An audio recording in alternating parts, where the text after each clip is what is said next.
I made $300,000 on one commercial interior design job, and people are saying there's not money in interior design. Yes, there is.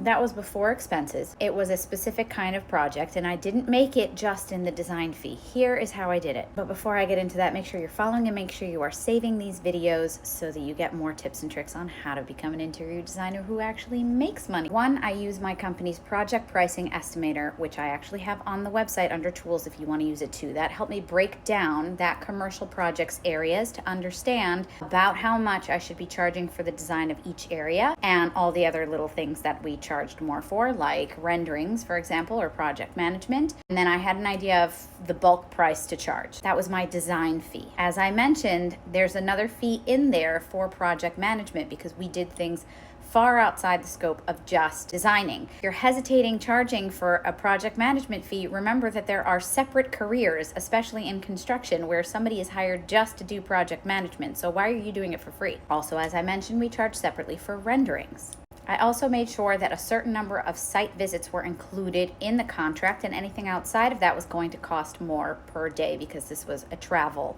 job. Also had a firm policy that we handled all the purchasing of certain categories, including flooring, tiles, wallpaper, decor, FF&E, which is furniture and fixtures. We have a separate side of the business that was the procurement business. Yes, we marked up. We didn't just do the discount where we kept the difference because that is your difference. We had a markup on top of that. Because our clients were commercial clients, they were still getting a good deal. Still the volume aspect. So while a residential designer can technically mark something up, especially something custom, 100%, that is not something that happens in commercial design. We were marking things up depending on the client, depending on the project, and depending on the product.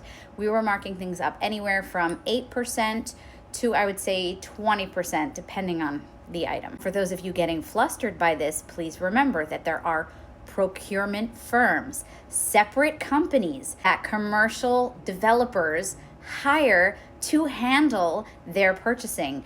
And I promise you, and I know this firsthand, they charge a markup. It's standard business. There's no reason why your interior design firm should not be making that profit. You have to handle these products anyway. When you understand the volume of materials and furniture and fixtures that you're ordering for a commercial project, that is how we got all the way up to $300,000. We tracked all of this very carefully, our clients' funds, the items we were purchasing, the markup, the tax, the lead time and delivery in our purchasing tracker. That is also something that I have up on tools if you want to use the same thing. It's all pre-programmed. You can customize it to your needs. It is all pre-programmed with all the mathematical things that you need in there.